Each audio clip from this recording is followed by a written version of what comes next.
Good morning, students. In my previous lecture, I explained you the chapter first phase of the Indian national movement in short.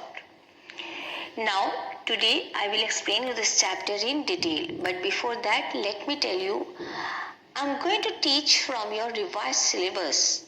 So first, you all, one time you will check your revised syllabus. Okay?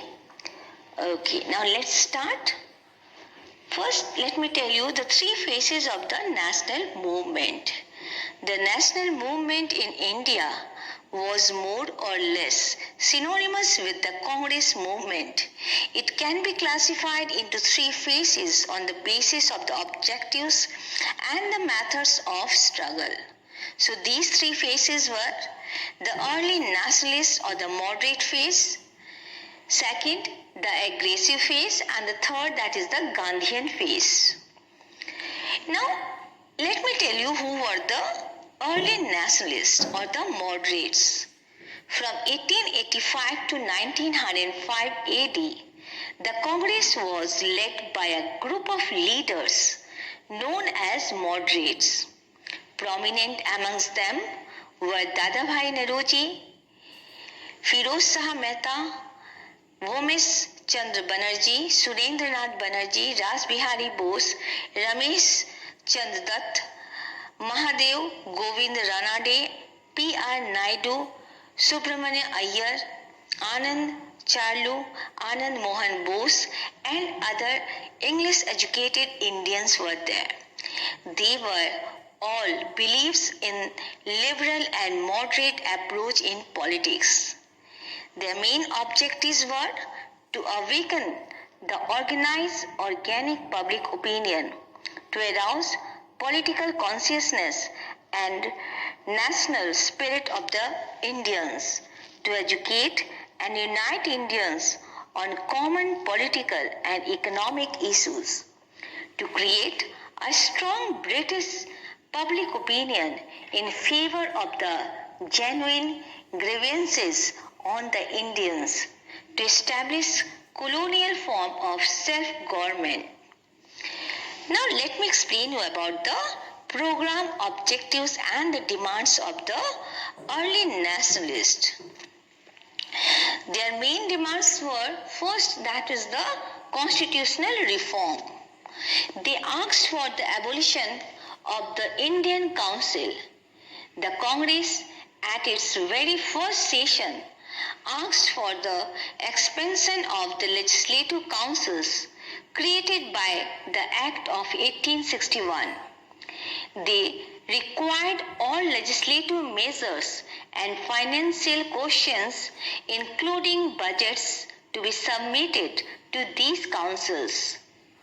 Early in the 20th century, the Congress leaders insisted on colonial form of self-government, either the system of administration to be found in the domination of Canada and Australia.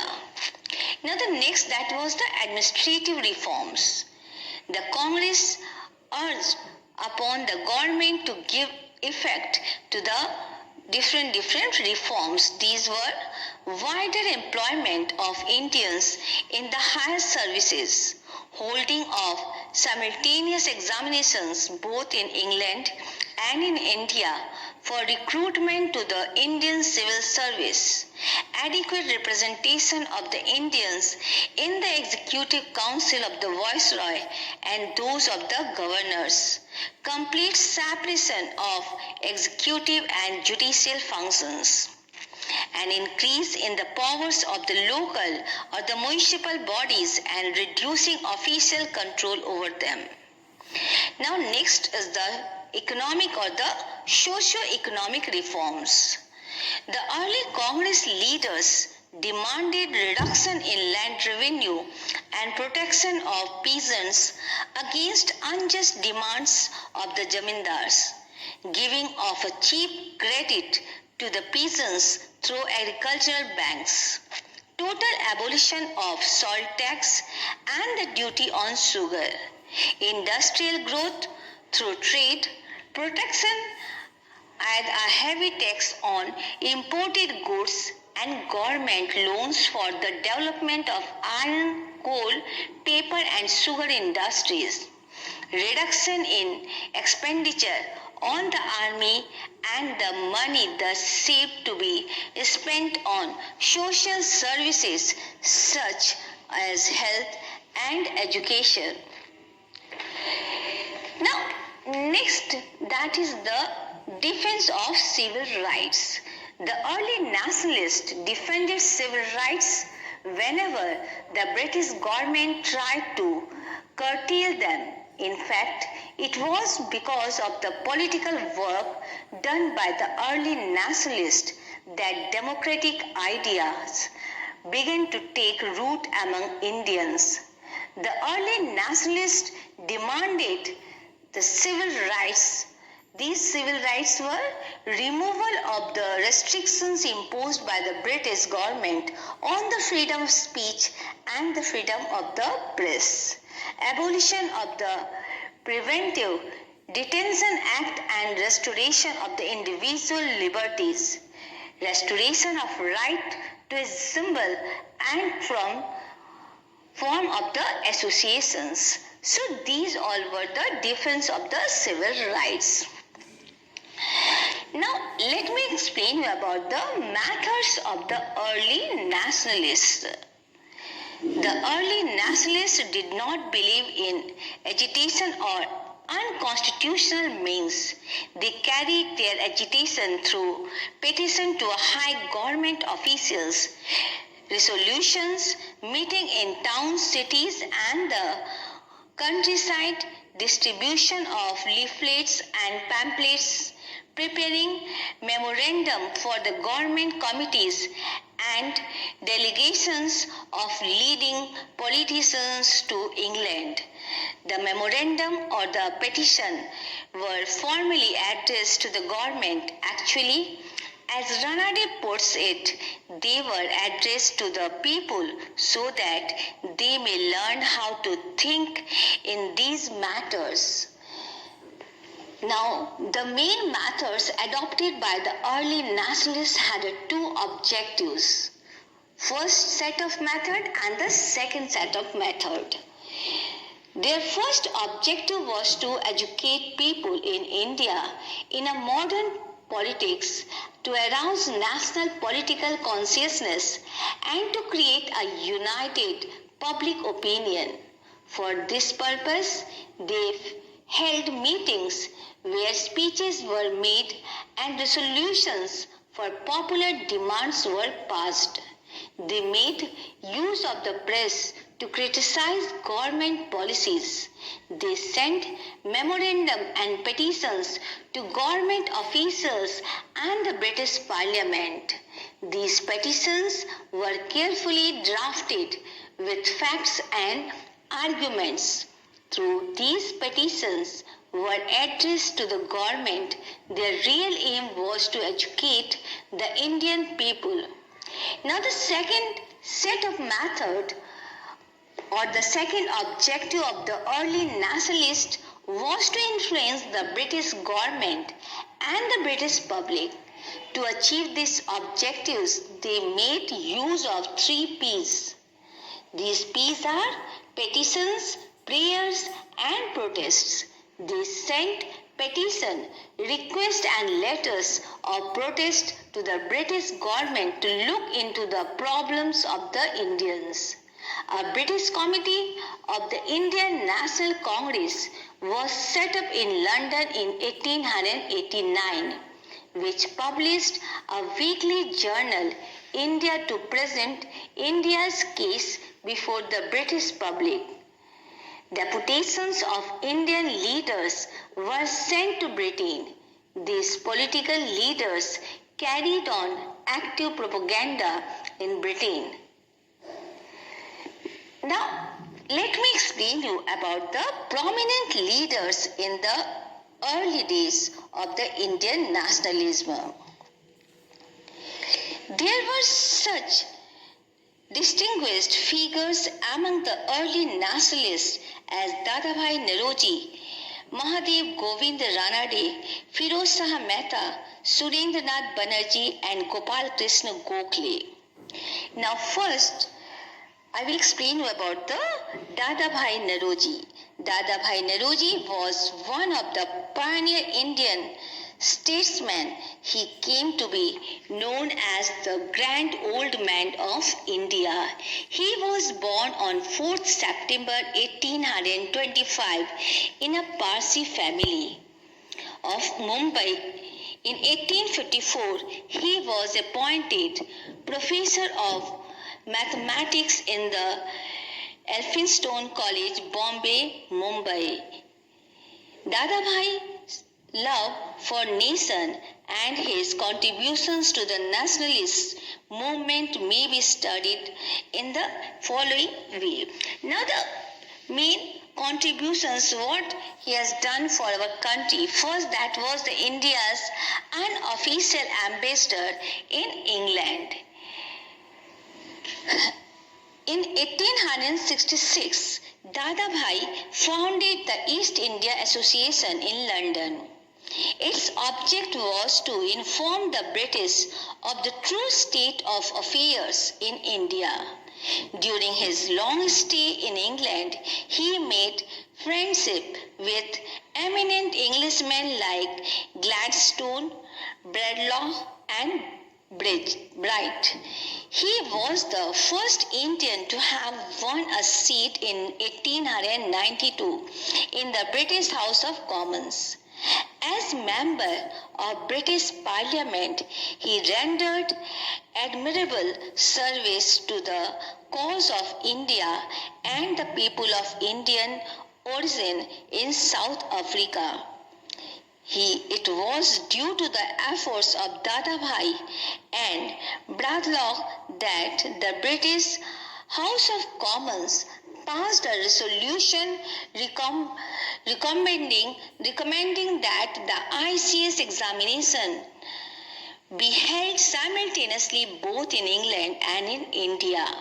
The resolution, however, could not become an act. Now, his next contribution was role in the Congress. Dadabhai's role in the Congress was praiseworthy. He took an active part in the foundation of the Indian National Congress and was elected in president thrice in 1886, 1893 and 1906 respectively. Resolutions of self-government, boycott, Swadeshi and the national education were passed by the Congress under his presidency. The credit for demanding Swaraj from the Congress platform for the first time in 1906 goes to him. In his presidential address, he said that the Congress wanted self-government or Swaraj like that of the United Kingdom or the colonies. Now his next contribution that was to expose the economic ills of India. As an economic thinker, he came to the conclusion that the root cause for the economic ills of India was the exploitation of India by the British. Dadabhai's views on Indian economy are given in his work entitled Poverty and Un-British Rule in India. His famous drain theory explained how India's wealth was being drained to England through various ways. Dadabhai passed away in 1917, leaving behind a lesson of selfless service to the nation. C.Y.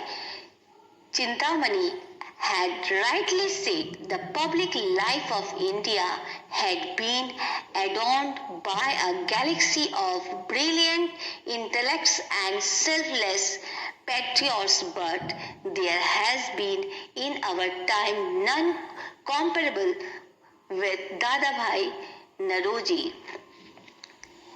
Now next was the Gopal Krishna Gokhale. Gopal Krishna Gokhale was born at Kolhapur in Maharashtra in 1866. He was a professor of history and economics at Fergusson College in Pune. He was influenced by the ideals of Justice M.G. Ranade. He joined the Deccan Education Society founded by Justice Ranade. On behalf of the society, he went to England to propagate Indian views before the Welby Commission. He was awarded the title of CIA or the Companion of the Indian Empire. Gokhale became the most popular leader of the Indian National Congress. He presided over the Varanasi session of the Congress in 1905. Having faith in Britain liberalism, he said the goal of the Congress should be the attainment of a form of government similar to that which existed in the self-governing colonies of the British Empire. Now his main contributions first was the persuaded the British for reforms. Gokhale favored the use of constitutional means to achieve his goals. He opposed the policies of the British government whenever necessary. He criticized the government on issues such as incurring huge expenditures on the British Army, adopting the policy of racial discrimination in appointments to a high post, imposing production tax on cotton. He made a strong plea for the reform of the legislative councils and separation of the judiciary from the executive. He played an important role in the passage of the Minto-Morley reforms. He also served as a member of the Indian Public Service Commission and used it to increase the share of Indians in a higher service. During his visit to England, he tried to persuade the British statement not to give effect to the partition of the Bengal. In the next chapter, I will explain about the partition of Bengal. Now his next contribution, that was the servants of the Indian society. Gokhale set up the Servants of India Society in 1905. The main aim of the society was to train national leaders who would dedicate themselves to the service of India. Some of the important members of the society were Srinivas Sastri and Hridainath Kunjuru. Now his next contribution was his role as a member of the Imperial Legislative Council. In 1902, Gokhale became the member of the Imperial Legislative Council. He pleaded in the council for reduction in salt duty and the abolition of excise duty on cotton goods. His relentless efforts led to reduction in toll tax.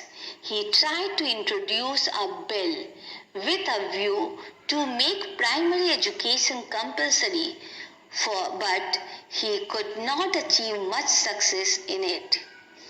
Being an economist, he demanded radical changes in the fiscal policy and better jobs for the educated middle class. He impressed upon the government to reduce the land revenue. Now, we will discuss about the Gokhale and the Gandhiji, as we know that Gokhale went to South Africa where he helped Gandhiji in his fight against racial discrimination. The credit of persuading Gandhiji to return to India and join Indian public life also goes to Gokhale. In fact, Gandhiji accepted Gokhale as his political mentor. Gokhale died on February 15, 1915, when his popularity was at its peak. Now the next prominent leader was the Surendranath Banerjee. Now Surendranath Banerjee was a nationalist leader. He was born in 1848. Surendranath Banerjee is often called the Indian Burke. Like Edmund Burke, he combined knowledge with the capacity to move audience through his oratory. Surendranath graduated his 1868. He successfully competed for the ICS examination in 1869 and was appointed assistant magistrate of Sylhet. Some charges were framed against him. As a result, in 1873, he was dismissed from the service. Surendranath was elected to the Calcutta Corporation and remained its member for nearly 2 decades. He was elected to the Bengal Legislative Council 4 times. In 1921, he was appointed as a Minister of Self-Government and Health by the Governor of Bengal. He was the first Indian to hold that position.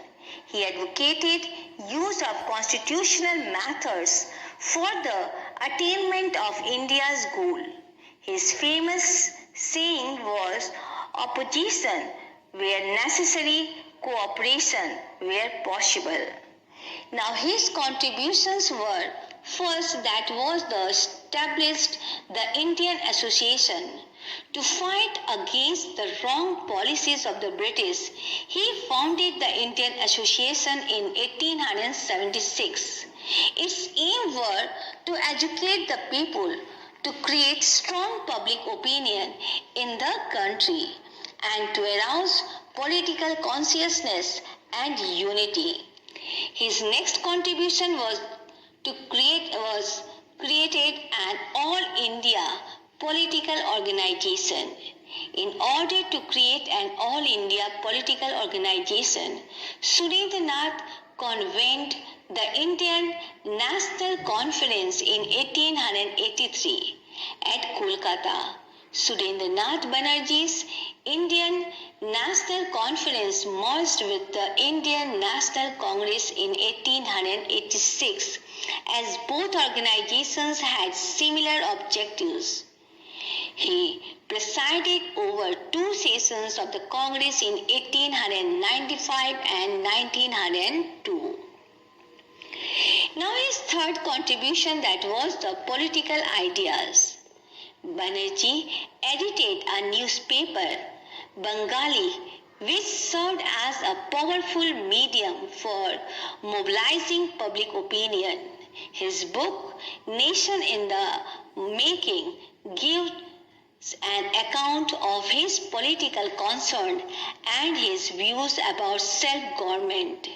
Banerjee started agitation against the License Act, Arms Act, Vernacular Press Act, and against lowering the age from 21 to 19 years to appear in the ICS examination.